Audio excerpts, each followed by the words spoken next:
Hello everyone, स्वागत है आप सभी का आपके अपने YouTube channel one day exam study platform पे। मैं दीर्घा एक बार फिर से आप सभी का स्वागत करती हूं।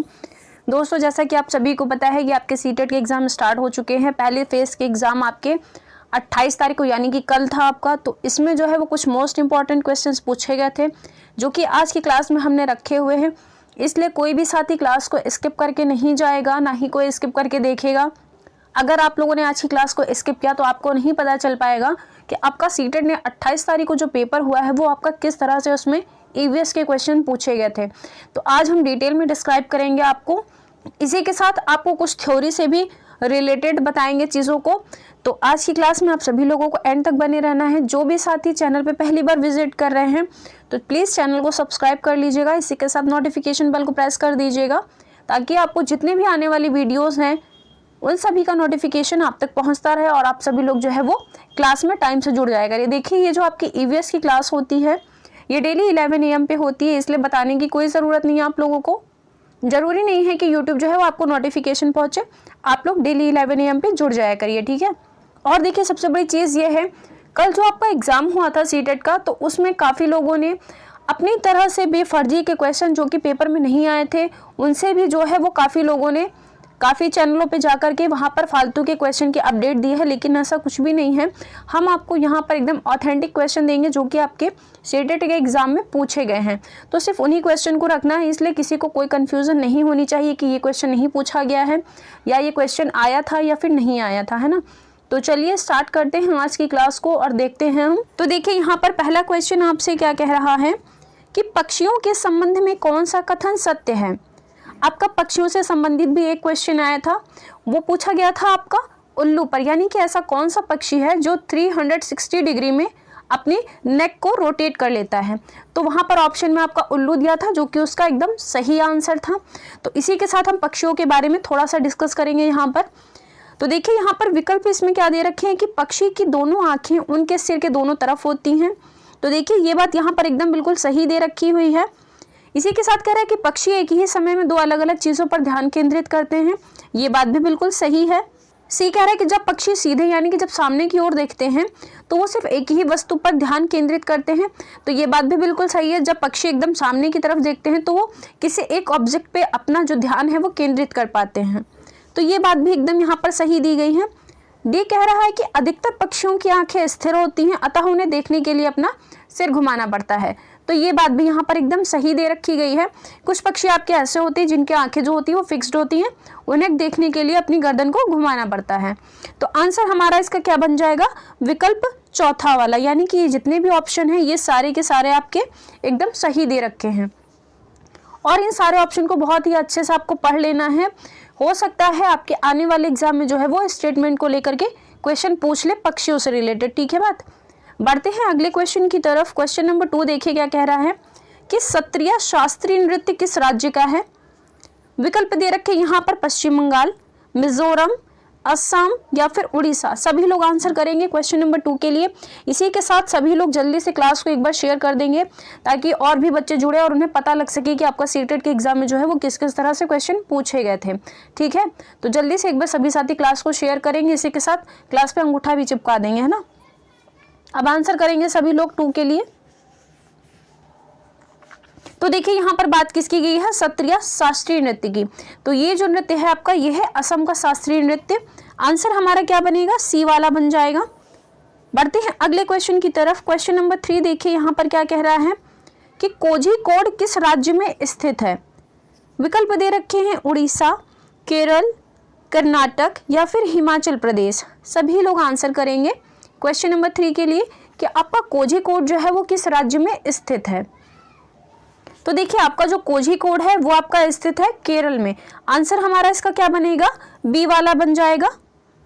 अब अगले क्वेश्चन की तरफ बढ़ते हैं। क्वेश्चन नंबर 4 देखते हैं क्या कह रहा है कि किस पौधे की लकड़ी कीट से प्रभावित नहीं होती है।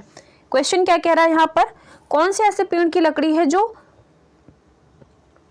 कीट से प्रभावित नहीं होती है। विकल्प क्या दे रखे हैं, कीकर, बबूल, ए व बी दोनों, डी कह रहा है कि इनमें से कोई नहीं।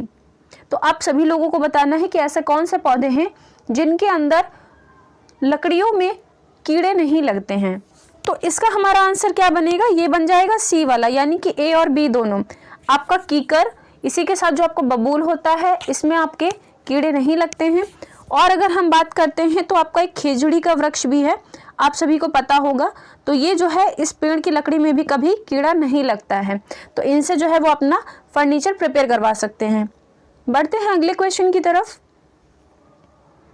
क्वेश्चन नंबर 5 देखिए, यहाँ पर क्या कह रहा है कि लीची के फूल किस महीने में सर्वाधिक खिलते हैं, है ना।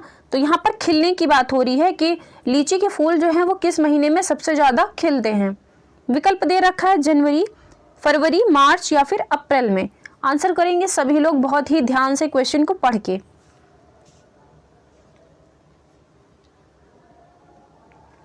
तो यहाँ पर हमारा आंसर क्या बनेगा, ये बन जाएगा बी वाला, यानी कि फरवरी। देखिए अगर हम बात करते हैं लीची के फूलों की, तो ये सबसे ज़्यादा जो है वो बिहार के मुजफ्फरपुर ज़िले में वहाँ पर इनकी खेती की जाती है ना। तो आपका जो एनसीईआरटी में चैप्टर दे रखा है अनीता की मधुमक्खियाँ, तो वहाँ पर जो है वो बहुत अच्छे से इन चीज़ों के बारे में बताया गया है। अगर जिसने भी एनसीईआरटी नहीं पढ़ी है या फिर जिनका भी एग्ज़ाम नहीं हुआ है, वो सभी जाकर के एनसीईआरटी को पढ़िएगा ध्यान लगा करके बहुत ही अच्छे से। आपका देखिए ईवीएस में लिमिटेड चैप्टर है, इसलिए आपको कन्फ्यूज़न नहीं होनी चाहिए। एकदम अच्छे से टू द पॉइंट चीज़ों को पढ़ना है, और आपसे वही छोटी छोटी चीज़ें जो है वो उठा के पूछ लेता है, और जिसमें आप क्या होते हैं कन्फ्यूज़ हो जाते हैं। तो आपको कन्फ्यूज़ नहीं होना है, अच्छे से अपने पेपर को क्लियर करना है, घबराना बिल्कुल भी नहीं है। चलिए अच्छा बढ़ते हैं, हम अपने अगले क्वेश्चन की तरफ देखते हैं। क्वेश्चन नंबर 6 क्या कह रहा है, यहाँ पर कह रहा है कि एनसीईआरटी की पुस्तक का हो तू तू का अध्याय किस खेल पर आधारित है। यहाँ पर क्या कह रहा है कि जो आपकी एनसीईआरटी की बुक दी हुई है उसके अंदर हो तू जो चैप्टर है वो किस खेल पर आधारित है। विकल्प दे रखा है बैडमिंटन, क्रिकेट, कबड्डी या फिर हॉकी। सभी लोग आंसर करेंगे क्वेश्चन नंबर 6 के लिए, बताएंगे कि क्वेश्चन नंबर 6 का जो सही आंसर होगा वो क्या बन जाएगा। तो इसका हमारा आंसर क्या बनेगा, जो आपका हो तू अध्याय है एनसीईआरटी का, ये इसके अंदर जो बात की गई है वो की गई है बात कबड्डी की। तो आंसर हमारा क्या बनेगा, इसका सी वाला बन जाएगा। अगर हम बात करते हैं कबड्डी को और कहते क्या क्या हैं, तो कबड्डी को देखिए हो तू भी कहा जाता है, इसी के साथ छो किटकिट भी कहा जाता है, चेडू गूडू भी कहा जाता है। तो ये इतनी चीज़ें जो हैं वो आपको कबड्डी के बारे में याद रखनी है। और इसी के साथ आपको एक पॉइंट और याद रखना है कि आपकी मुंबई की रहने वाली 3 बहनें हैं, जो कि ज्वाला, लीला और हीरा के बारे में बताया गया है, वो भी आपकी कबड्डी से संबंधित है, यानी कि वो कबड्डी खेल खेलती थी। तो इतनी बात आपको ध्यान रखनी, क्योंकि आपका इससे क्वेश्चन बना है। बढ़ते हैं अगले क्वेश्चन की तरफ। क्वेश्चन नंबर 7 देखिए क्या कह रहा है, गिजू भाई बघेका कौन है। क्या ये एक गायक हैं, एक राइटर हैं, या फिर एक एक्टर हैं, या फिर ये एक जादूगर हैं। सभी लोग आंसर करेंगे क्वेश्चन नंबर 7 के लिए। बहुत ही इजी क्वेश्चन है ये। इसी के साथ सभी लोग एक बार क्लास को शेयर कर दीजिएगा, और भी साथी जुड़े हैं आप सभी के साथ।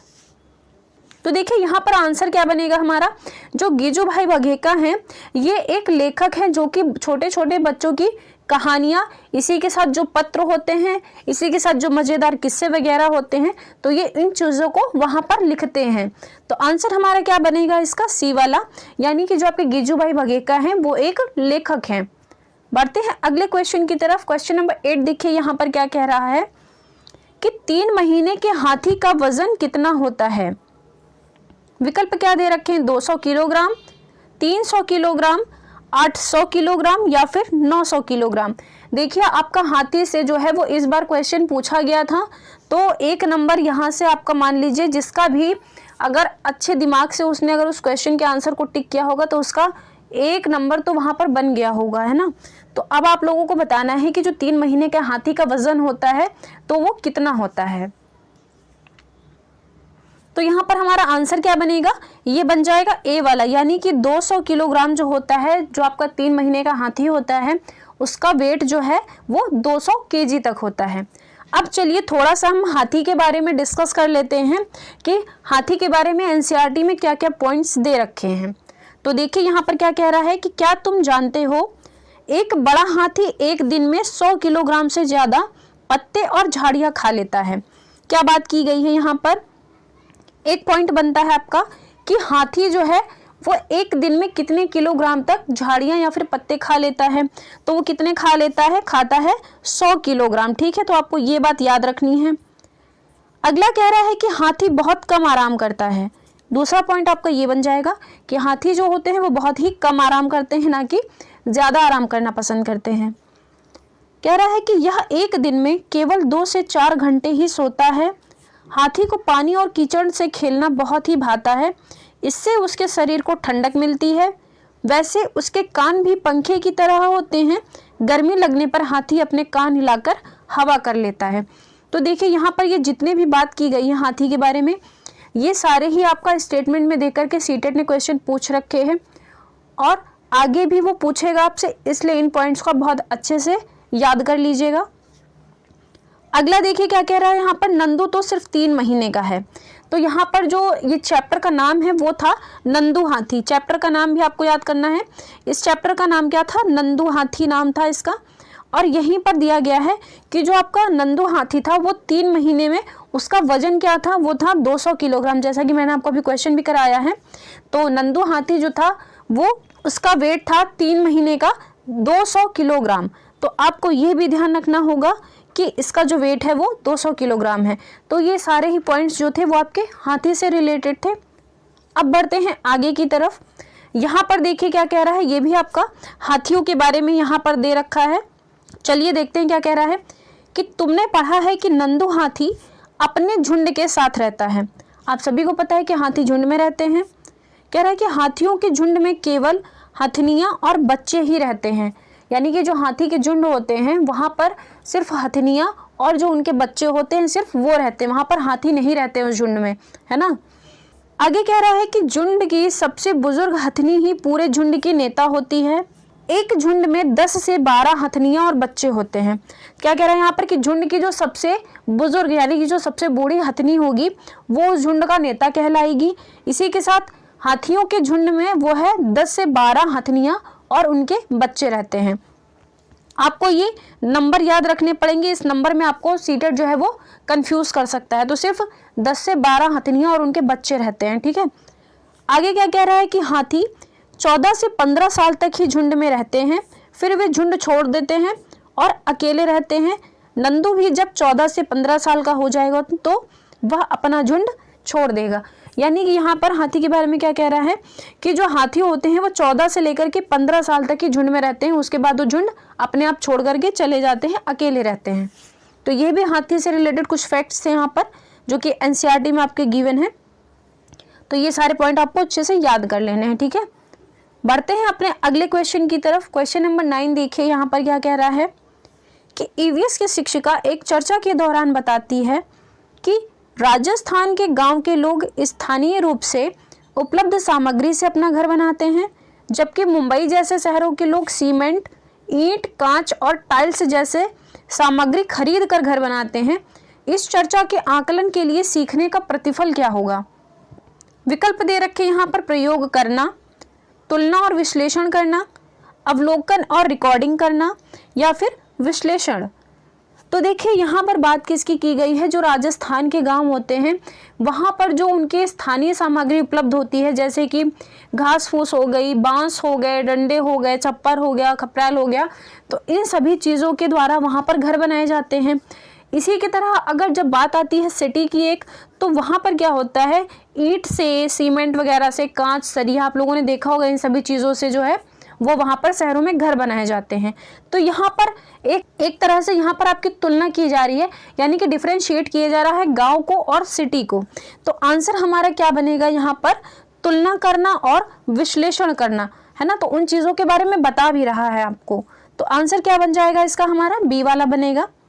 बढ़ते हैं अगले क्वेश्चन की तरफ। क्वेश्चन नंबर 10 देखिए क्या कह रहा है, चींटियों के बारे में कौन सा कथन सत्य है। कह रहा है कि सभी चींटियों का काम बटा रहता है। बिल्कुल ये बात सही है। रानी चींटियां अंडे देती हैं, ये भी आपका पॉइंट सही है। सिपाही चींटियां बिल का भली भांति ध्यान रखती हैं, ये बात भी कहीं ना कहीं सही है। मजदूर चींटियां भोजन को दूर दूर से ढूंढ कर लाने का कार्य करती हैं। तो यहाँ पर देखिए ये पॉइंट भी आपका एकदम सही है। तो इसका हमारा आंसर क्या बनेगा, ये बन जाएगा विकल्प डी वाला, यानी कि इनमें से सभी। तो चींटियों के बारे में जितने भी पॉइंट्स हैं ये सब आपको याद करने हैं, क्योंकि हो सकता है सीटेट आपसे इस बार के पेपर में चींटियों से रिलेटेड स्टेटमेंट में दे करके क्वेश्चन पूछेगा, है ना। तो चलिए थोड़ा सा इनके बारे में भी हम डिस्कस कर लेते हैं, देखते हैं कि एनसीईआरटी में क्या क्या चीज़ें दे रखी हैं यहाँ पर। तो देखिए यहाँ पर क्या कह रहा है कि मधुमक्खियों की तरह ही चींटियाँ भी मिलजुल कर रहती हैं, सभी चींटियों का काम बटा होता है, रानी चींटियाँ अंडे देती हैं, पहला पॉइंट आपका ये बन गया। सिपाही चींटी बिल का ध्यान रखती है, दूसरा पॉइंट आपका ये हो गया। और काम करने वाली चींटियां भोजन ढूंढकर बिल तक लाती हैं, यानी कि जो मजदूर चींटियां होंगी वो भोजन को दूर दूर से ढूंढकर लाने का काम करेंगी, है ना। इसी तरह क्या दे रखा है, दीमक और ततैया भी इसी समूह में रहते हैं। एक बार आपसे सीटेट ने क्वेश्चन में पूछा था कि ऐसा कौन सा वो कीट है जो कि सामाजिक कीट नहीं है। वहां पर ऑप्शन में आपका दीमक दे रखा था, ततैया भी दे रखा था, मकड़ी दे रखा था और चींटियां भी दे रखा था। तो उसका आंसर हमारा क्या बना था, वो बना था हमारा मकड़ी, क्योंकि आप सभी को पता है मकड़ी जो होती है वो सिंगल जाले में अपना अकेले रहती है। तो वही जो है वो हमारा सामाजिक कीट नहीं है, क्योंकि बाकी के सारे जो होते हैं वो सभी ग्रुप बना के रहते हैं, लेकिन मकड़ी जो होती है वो ग्रुप में नहीं रहती बल्कि अकेले रहती है। तो देखिए इसी तरह आपसे ये जितने भी पॉइंट यहाँ पर दे रखे हैं ये सभी आपके लिए बहुत ही इंपॉर्टेंट पॉइंट्स यहाँ पर दे रखे हैं, जो कि स्टेटमेंट में आपसे सीटेट पूछेगा। आगे बढ़ते हैं, देखिए क्या कह रहा है कि हर छत्ते में एक रानी मक्खी होती है जो कि अंडे देती है, छत्ते में कुछ नर मक्खी भी होती हैं, छत्ते में बहुत सारी काम करने वाली मक्खियाँ भी होती हैं। ये दिन भर काम करती हैं, शहद के लिए फूलों का रस ढूंढती हैं। जब किसी मक्खी को रस मिल जाता है तो वह एक तरह का नाच करती हैं, उससे दूसरी मक्खियों को पता चल जाता है। ठीक है, तो ये इतने पॉइंट्स जो थे वो यहाँ पर मधुमक्खियों के बारे में दे रखे थे। तो ये सारे पॉइंट आपको ध्यान रखने हैं। और सीटेट ने आपसे जो 28 तारीख का पेपर हुआ है यानी कल का, उसमें आपसे ये पूछ भी रखा है कि छत्ते में कुछ नर मक्खियाँ भी होती हैं। वहाँ पर स्टेटमेंट में आपसे क्या पूछ रखा था कि छत्ते में कुछ नर मक्खियाँ नहीं होती हैं बल्कि होती हैं। ठीक है, तो ये भी यहाँ पर आपके जितने पॉइंट्स हैं ये सब आपको याद करने पड़ेंगे, जो कि बहुत ही ज़रूरी हैं आपके लिए। इसी के साथ अगर आप लोगों को क्लास पसंद आती है तो प्लीज़ आप सभी लोग क्लास को लाइक कर दिया करिए।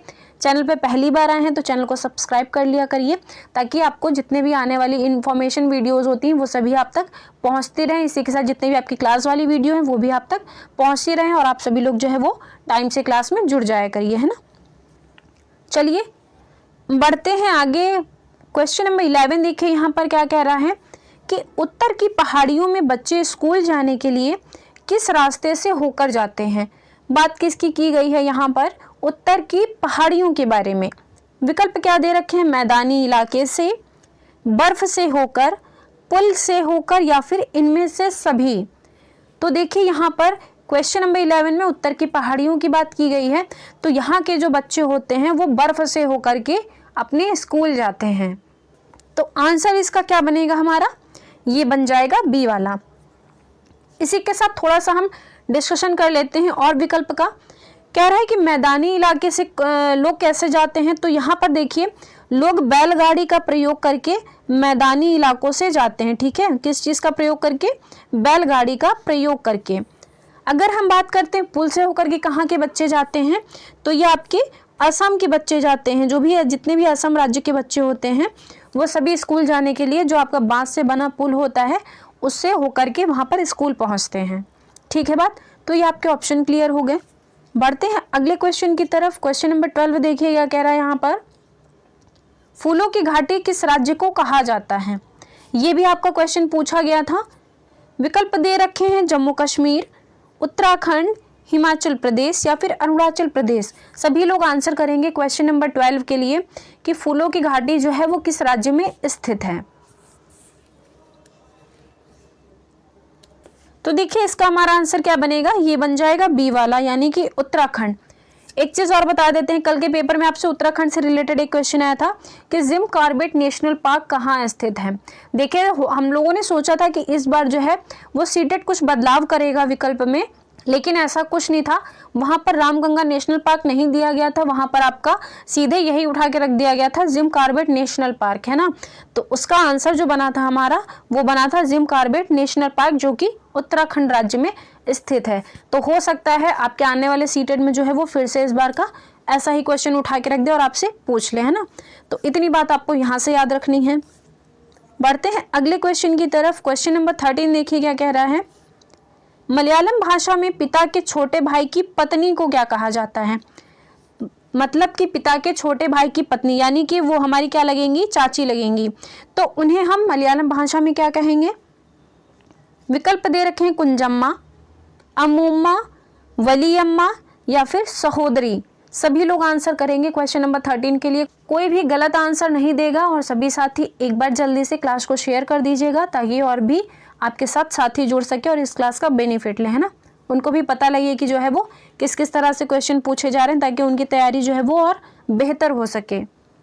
और आप में से जिनकी तैयारी नहीं हुई है, जिनका भी एग्जाम नहीं हुआ है, तो उन लोगों से एक छोटी सी रिक्वेस्ट है कि प्लीज़ आप लोग जो है वो अपना एकदम अच्छे से तैयार होकर के रहिए, क्योंकि सीटेट जो है अब जिन लोगों का पेपर नहीं हुआ है तो वो लोग अपनी तैयारी अब जारी रखें। जिनका हो गया उनकी तो कोई बात नहीं है, लेकिन जिनका भी होना है तो वो लोग जो है अपनी तैयारी को और बेहतर करें, है ना, ताकि जो है वो कम से कम आप लोग 120 का स्कोर कर पाएँ। तो देखिए यहाँ पर बात की इसकी ये थी कि मलयालम भाषा में पिता के छोटे भाई की पत्नी यानी कि चाची को क्या कहा जाता है, तो वो कहा जाता है कुंजम्मा को। ठीक है, इसी के साथ अगर हम बात करते हैं अमूम्मा किसको कहा जाता है, तो ये कहा जाता है माँ की माँ को, यानी कि नानी को कहा जाता है। और बात करते हैं अगर हम वली अम्मा की, तो वली अम्मा कौन होती हैं, ये माँ के सिस्टर होती हैं, यानी कि हमारी मौसी जी जो होंगी वो क्या कहलाएंगी, वली अम्मा कहलाएंगी। इसी के साथ अगर हम बात करते हैं सहोदरी की, तो सहोदरी कौन होती हैं, तो ये बहन होती हैं। बढ़ते हैं अगले क्वेश्चन की तरफ। क्वेश्चन नंबर 14 देखिए क्या कह रहा है। गाजी खान जगह कहाँ पर स्थित है। विकल्प दे रखे हैं पाकिस्तान, अफगानिस्तान, तुर्कमेनिस्तान या फिर किर्गिस्तान। सभी लोग आंसर करेंगे क्वेश्चन नंबर 14 के लिए। तो देखिए जो आपकी गाजी खान की जगह है ये स्थित है आपकी पाकिस्तान में। आंसर हमारा क्या बनेगा, ए वाला। बढ़ते हैं अगले क्वेश्चन की तरफ। क्वेश्चन नंबर 15 देखिए क्या कह रहा है। केले की फूल की सब्जी किस राज्य के लोग खाना अधिक पसंद करते हैं। विकल्प दे रखा है पंजाब, आंध्र प्रदेश, उड़ीसा या फिर केरला। सभी लोग आंसर करेंगे क्वेश्चन नंबर 15 के लिए, बताएंगे कि क्वेश्चन नंबर 15 का सही आंसर क्या बनेगा हमारा।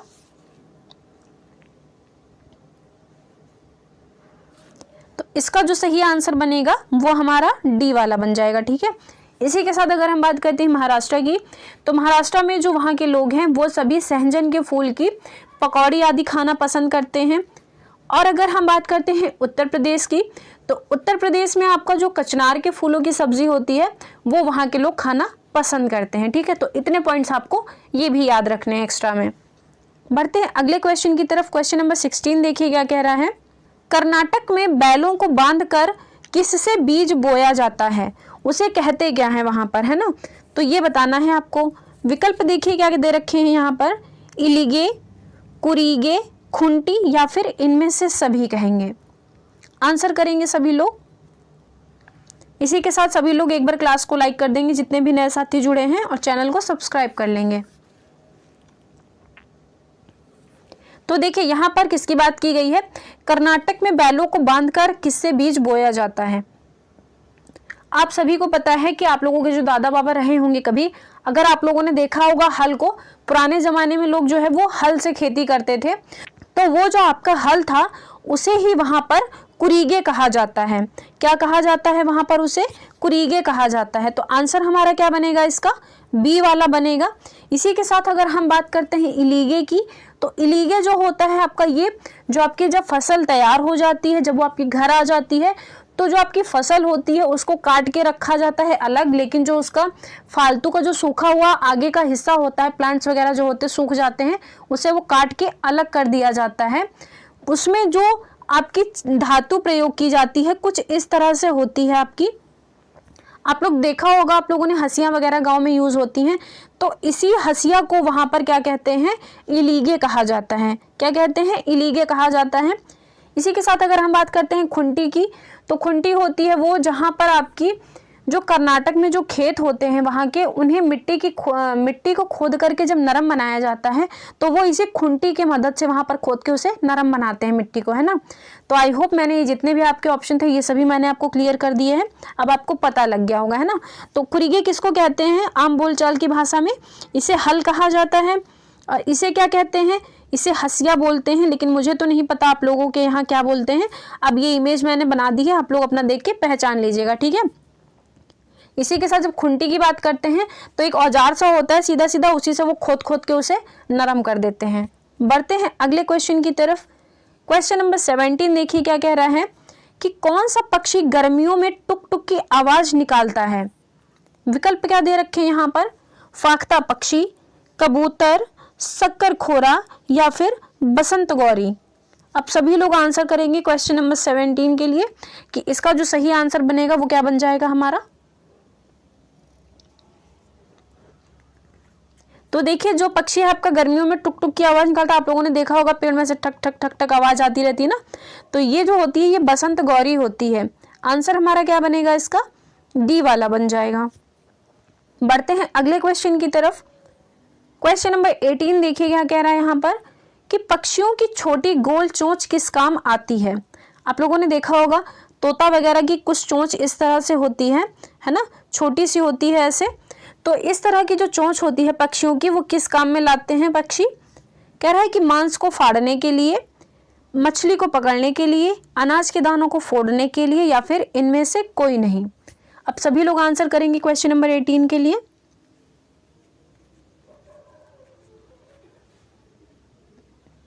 इसका हमारा सही आंसर क्या बनेगा? ये बन जाएगा सी वाला, ठीक है। जितने भी आपके शाकाहारी पक्षी होते हैं वो सभी, उनकी जो छोटी गोल चोंच होती है वो अनाज को, जो उनके दाने होते हैं उन्हें फोड़ने के काम में यूज करते हैं। अब बढ़ते हैं अगले क्वेश्चन की तरफ। क्वेश्चन नंबर 19 देखिए क्या कह रहा है यहाँ पर कि बिहार की चित्रकारी कौन सी है? ये क्वेश्चन आपका एज इट इज उठा करके आपके सीटेट के पेपर में रखा गया है। अभी जो आपका 28 तारीख को पेपर हुआ है ना, सेम ऐसा ही क्वेश्चन था, यही पूछा गया था आपसे। विकल्प क्या दे रखे हैं यहाँ पर? मधुबनी, कलमकारी, वर्ली और इनमें से सभी। अब सभी लोग आंसर करेंगे जल्दी से क्वेश्चन नंबर 19 के लिए।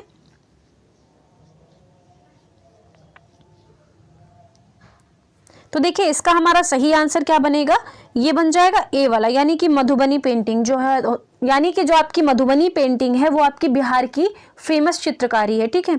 इसी के साथ हम थोड़ा सा एक्स्ट्रा फैक्ट्स देख लेते हैं यहाँ पर, हो सकता है इससे भी आपका अगली बार पूछ लिया जाए क्वेश्चन। तो देखिए आपकी चिकन कढ़ाई कहाँ की फेमस है? तो ये आपकी लखनऊ की फेमस है। इसी के साथ अगर हम बात करते हैं पश्मीना की, तो पश्मीना आप सभी को पता है कि ये जम्मू कश्मीर की फेमस है। बात करते हैं अगर भंडारा बुनाई की, तो ये आपके गुजरात की फेमस है। अगर हम बात करते हैं जामदानी बुनाई की, तो ये पश्चिम बंगाल की फेमस है। तो इतनी ये भी आपको ध्यान रखनी है। इसी के साथ अगर हम बात करते हैं कलमकारी की, तो आप सभी को पता है जो आपकी कलमकारी होती है ये कहाँ की है फेमस? तो ये आपकी आंध्र प्रदेश की फेमस है ना, तो ये भी आपको ध्यान रखना है। इसी के साथ हो सकता है आपसे कलमकारी के बारे में आगे पूछे। बढ़ते हैं अगले क्वेश्चन की तरफ। क्वेश्चन नंबर 20 देखिए क्या कह रहा है यहाँ पर कि बांस से बने घर कहाँ पर होते हैं? ये क्वेश्चन भी आपका कल के पेपर में पूछा गया है, यानी कि जो आपका प्राइमरी वाला पेपर हुआ था पेपर 1, उसमें आपका ये क्वेश्चन पूछा गया था ऐसे ही कि बांस से बने घर किस राज्य में होते हैं? विकल्प दे रखा है गुजरात, हिमाचल प्रदेश, केरल या फिर असम। सभी लोग आंसर करेंगे क्वेश्चन नंबर 20 के लिए। तो देखिए इसका हमारा सही आंसर क्या बनेगा? ये बन जाएगा डी वाला, ठीक है। बढ़ते हैं आगे, थोड़ा सा हम डिटेल में देखते हैं इसके बारे में। तो देखिए ये क्या कह रहा है यहाँ पर, बांस से बना पुल बना कहाँ पर है? तो ये बना है असम में। देखिए यहाँ पर चैप्टर में आपको बता भी रखा है किस राज्य में बना हुआ है, तो ये बना है आपका असम में। इसी के साथ यहाँ पर देखिए थ्योरी में क्या दे रखा है कि हमारे यहाँ बारिश बहुत होती है, कभी कभी तो चारों तरफ घुटनों तक पानी भर जाता है, फिर भी हम स्कूल जाने से नहीं रुकते हैं। एक हाथ में किताबें उठाते हैं और दूसरे हाथ से बांस को पकड़ते हैं और हम जल्दी जल्दी बांस और रस्सी से बना पुल पार कर जाते हैं। तो आपको इससे पता चल गया होगा कि वहाँ पर जो है आसाम में वहाँ के जो घर होते हैं वो सभी बांस से बनाए जाते हैं। इसी के साथ बच्चे वहाँ पर स्कूल जाने के लिए बांस के डंडियों का प्रयोग करते हैं, ठीक है ना। तो इतनी बात जो है वो आपको बांस के बारे में याद रखनी है। थोड़ा सा अगर हम असम के बारे में जान लेते हैं तो देखिए असम में आपका बिहू फेस्टिवल मनाया जाता है, जो कि आपके जब नए चावल की फसल आती है तब वहाँ पर उस फेस्टिवल को मनाया जाता है। और उसके अंदर एक प्रकार का घर भी यूज़ किया जाता है जो कि नाम है उसका भेला घर, है ना। तो भेला से भी आपका क्वेश्चन बनता है, आपको ये भी चीज़ याद रखनी है। तो इतने सारे पॉइंट्स आपको याद रखने हैं जो कि आपके सीटेट के एग्जाम में पूछे जा चुके हैं। कुछ क्वेश्चन जो आपके एकदम ऑथेंटिक है, बिल्कुल ये क्वेश्चन आपके कल के पेपर में पूछे गए जो कि मैंने आपको अच्छे से बता दिए हैं। और आप लोग जो है इन्हीं के आधार पर अपनी तैयारी करिएगा आगे की, ताकि जो है वो आपके एक भी क्वेश्चन छूटे नहीं, है ना। इस बार एटलीस्ट कम से कम सभी को 120 प्लस का स्कोर करना है ना। तो इस तरह से आप लोग अपनी तैयारी करिएगा कि हमारे स्कोर जो है वो 120 प्लस होगी, 120 प्लस ही रहे, ठीक है। इसी के साथ एक छोटी सी इन्फॉर्मेशन और देनी थी। कल की क्लास में किसी का डाउट था, कोई सोना करके एक सिस्टर थी, तो देखिए यहाँ पर क्या दे रखा था। उन्होंने बोला था कि क्वेश्चन नंबर 11 में उन्हें डाउट है। मुझे तो नहीं पता, लेकिन मैंने कल डिस्क्राइब भी कर दिया था, फिर भी उन्हें कुछ डाउट था। तो आज हम देखिए यहाँ पर उनका क्वेश्चन ये रखा हुआ है कि विकास के संदर्भ में निम्न में से कौन सा कथन सही नहीं है। यहाँ पर आपसे विकास के बारे में पूछा गया था ना, उसके बारे में कौन सा कथन सही नहीं है। तो देखिए यहाँ पर विकल्प ए में क्या दे रखा है कि विकास जो है वो सांस्कृतिक परिवर्तन से प्रभावित होता है। तो ये बात देखिए बिल्कुल सही है। अगर आपकी संस्कृति आपको अगर अच्छा परिवेश नहीं देगी तो आपका विकास प्रभावित होगा ना। तो कहीं ना कहीं आपका विकल्प तो सही ही माना गया है, गलत कहाँ से होगा, ये नहीं हो सकता। हमसे गलत वाला पूछा था, और जबकि ये तो सही है, विकास जो है वो एक तरह से सांस्कृतिक परिवर्तन से ही प्रभावित होता है। अगर आपको गलत चीज़ें सिखाई जाएंगी तो आप गलत चीज़ों को सीखेंगे, अगर आप सही संस्कृति या उसके परिवेश में रहेंगे तो आपको सही चीज़ों के बारे में पता लगेगा, तो वो उससे कहीं ना कहीं आपके विकास पे उसका प्रभाव पड़ेगा उन चीज़ों का। बी कह रहा है कि विकास उकसाने या बढ़ावा देने से नहीं होता है। तो बिल्कुल देखिए यहाँ पर क्या कहा गया आपसे कि विकास यानी कि जो आपका विकास होता है वो किसी के उकसाने से या फिर किसी के बढ़ावा देने से तो कभी नहीं होगा ना। मान लीजिए अगर आपको किसी ने कहा कि तुम ऐसे बढ़ते चले जाओ लंबे लंबे, तो क्या आप कभी बढ़ पाएंगे उसके उकसाने से, या फिर वो आपको पकड़ के फैला दे, ऐसा तो होगा नहीं कि आप फैल जाएंगे पकड़ के, है ना। ऐसा भी नहीं है ना। तो यहाँ पर तो जबरदस्ती विकास को मतलब उकसाया जा रहा है ना। कुछ लोग तो ये सोच लेंगे कि विकास तो किसी का नाम है, ऐसा कुछ भी मत सोचिएगा। यहाँ की बात हो रही है जो वो विकास की हो रही है, डेवलपमेंट की हो रही है, कि उसे किसी चीज़ को अगर उकसा दिया जाएगा तो यानी कि जो आपका विकास होगा वो उकसा देने से या फिर किसी के बढ़ावा देने से कभी भी नहीं होगा, है ना। तो वही हमसे पूछ रखा था यहाँ पर कि हमें कौन सा नहीं होगा, हमें नहीं वाला बताना था। तो विकास तो ऐसा है नहीं कि आप उसे ज़बरदस्ती कोई अगर उसे उकसा देगा तो वो जो है वो बढ़ावा देने से हो जाएगा, ऐसा नहीं है ना। तो यही तो हमारा यहाँ पर गलत था। इसमें कहाँ पर किसको कन्फ्यूजन आ रही थी, मुझे नहीं समझ में आया कुछ भी। सी कह रहा है कि विकास की प्रत्येक अवस्था की अपनी विशेषताएं होती हैं। ये बात भी बिल्कुल सही है। जैसे कि बच्चे की कई अवस्थाएं होती, जैसे शैशवावस्था होता है, बाल्यावस्था होता है, सबकी अलग अलग स्टेजेस होती हैं, तो सबके अंदर अपनी अलग अलग विशेषता होती है ना। होती है कि नहीं होती है, सबकी होती है अलग अलग विशेषता। डी कह रहा है कि विकास की प्रत्येक अवस्था में अपने खतरे होते हैं। बिल्कुल ये बात भी यहाँ पर सही दे रखी है। अगर आप गलत काम करेंगे तो आपको कहीं ना कहीं पनिशमेंट दिया जाएगा, तो उससे कहीं ना कहीं आपको डर लगेगा, आपके लिए वो खतरा ही तो पैदा करेगा। तो ये बात भी तो यहाँ पर सही दे रखी है। हमसे नहीं वाला पूछा तो बना कौन सा था, हमारा बी वाला ही तो बना था। यानी कि विकास जो है वो कभी भी किसी के उकसाने या फिर किसी के बढ़ावा देने से नहीं होता है। आई होप आपको अब अच्छे से क्लियर हो चुका होगा, ठीक है। आप लोगों को अगर कोई डाउट रहता है तो आप लोग कमेंट बॉक्स में कमेंट कर दिया करिए। पॉसिबल नहीं हो पाता है कि आप लोगों के अगर कोई भी डाउट्स जो है वो देखे जाएं, है ना। तो इसलिए जिसको भी अगर कोई कन्फ्यूज़न होती है तो आप लोग प्लीज़ कमेंट बॉक्स में कमेंट डाल दिया करिए, आपके डाउट ज़रूर क्लियर किए जाएंगे। आई होप आपका डाउट क्लियर हो चुका होगा, अब आपको समझ में भी आ गया होगा। अगर और किसी को भी डाउट होता है तो आप लोग जो है कमेंट बॉक्स में कमेंट कर दिया करिए, ठीक है। तो चलिए आज की क्लास को हम यहीं तक रखते हैं। कैसी लगी आप सभी साथियों को ये क्लास, आप सभी साथी कमेंट बॉक्स में कमेंट करके ज़रूर बताइएगा। इसी के साथ अगर किसी को भी कोई डाउट रहता है, हम फिर से बोल रहे हैं दोबारा, अगर किसी को कोई डाउट रहता है तो प्लीज़ आप सभी लोग कमेंट बॉक्स में कमेंट कर दिया करिए, आपके डाउट क्लियर हो जाएंगे, ठीक है। आई होप आज की क्लास आप सभी लोगों को बहुत पसंद आई होगी। प्लीज़ आप सभी लोग अपनी तैयारी को करते रहिएगा, क्योंकि सीटेट के एग्ज़ाम स्टार्ट हो चुके हैं। बस आप लोगों को अपनी तैयारी को स्ट्रॉन्ग करना है बहुत ही अच्छी तरीके से। इस बार जिनका सीटेट नहीं निकला उनका सीटेट जो है वो इस बार उम्मीद करती हूँ कि ज़रूर निकलेगा। खास तौर से अगर ईवीएस सब्जेक्ट की बात आती है तो मेरे को नहीं लगता है कि आप लोगों को कहीं से कोई दिक्कत आई होगी। मैंने लगभग सारे आपको क्वेश्चन प्रैक्टिस करवा दिए। जितने भी अभी तक आपके सीटेट के पेपर हुए हैं उन सभी का एक एक क्वेश्चन मैंने आपको करा दिया, कहीं से कुछ भी नहीं छोड़ा है ना। तो आई होप आप सभी लोग जो है वो ईवीएस में अच्छा स्कोर करेंगे। एटलीस्ट नहीं 30 में 30 ला सकते हैं, लेकिन 28 25 तो ला ही सकते हैं ना। तो इतनी सी रिक्वेस्ट है कि आप लोग अच्छे से अपनी तैयारी करिएगा और बहुत ही अच्छा अपना एग्ज़ाम दीजिएगा। नर्वसनेस होने की बिल्कुल भी ज़रूरत नहीं है, बिल्कुल एकदम नर्वस मत होइएगा, बस अपना एग्ज़ाम को जो है वो इस बार क्लियर कर दीजिएगा, ठीक है। तो चलिए आज की क्लास को हम यहीं पे वाइंड अप करते हैं। धन्यवाद।